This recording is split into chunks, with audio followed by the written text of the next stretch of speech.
Hi guys, hope all of us are doing great. My name is Ernest and this is Ernest Sciences and Mathematics TV channel. Today we are going to look at one of the aspects of radioactive decay, and this basically is the concept of electron capture. Now, in this aspect of electron capture, we are basically going to concentrate on ways in which we can be able to describe the Q values.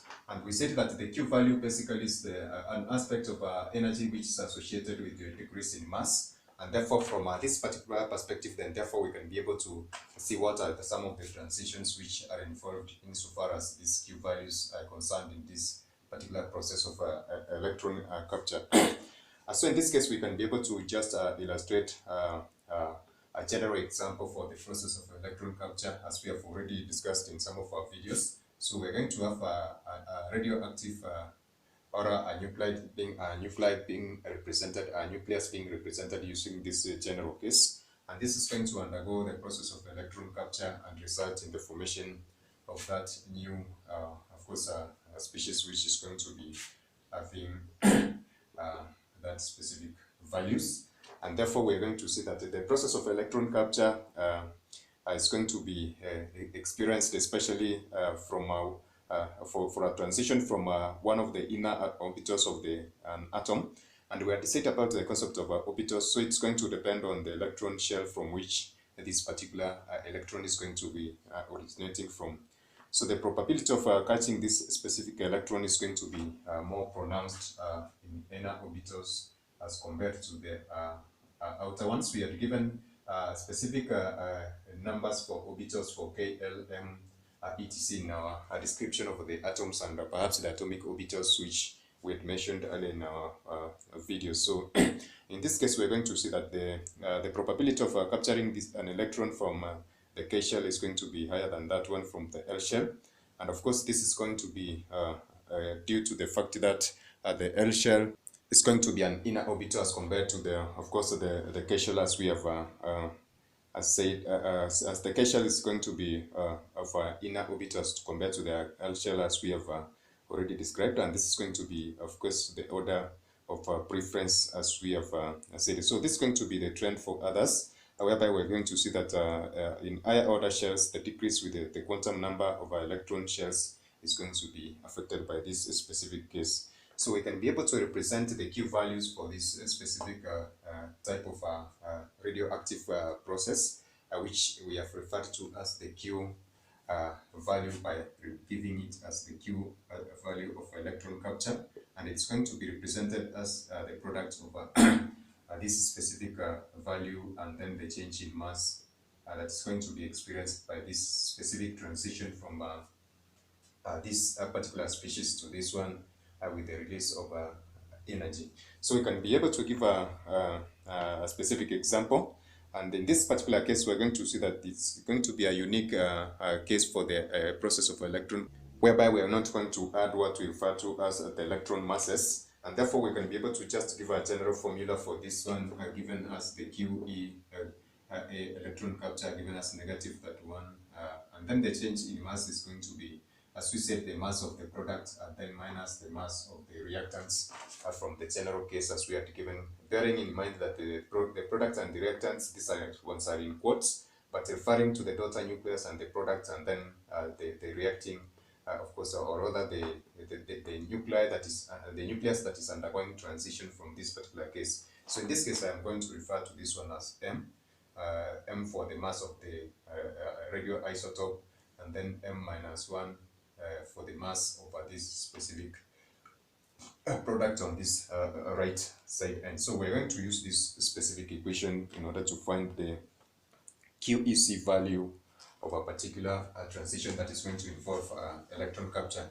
So in this case, I'm going to consider the aspect of beryllium and lithium, which are going to undergo transition shown as such. So we're going to have this beryllium 7 transiting to lithium, of course, 7 being given as such, and this is going to be a simple radioactive decay process of electron capture.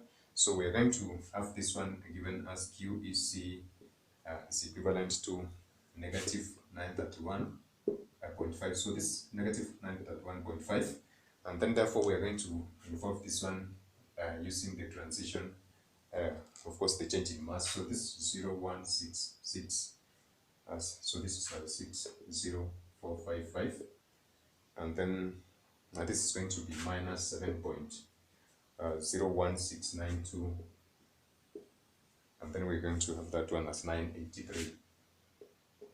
So we're going to find the difference in mass in this one, of course, which is going to be the change in mass, and then the multiplication of that one is going to give us 0.861 mega electron volts. So this is going to be the energy which is going to be associated with this process of electron capture, basically, which is a transition from beryllium to lithium that is undergoing this particular process of electron capture. Now we're going to see that a trend across the periodic table is going to be giving a particular characteristic, whereby we're going to see that this specific equation that I've given above is going to be unique in a way that the neutron deficiency nucleus with the values of Z which are below that are going to be normally undergoing positron emission, and we are given that one given as such. So we are going to expect nuclei with this particular value of course, the Z value that is going to be below 30 are going to undergo what we call a positron emission.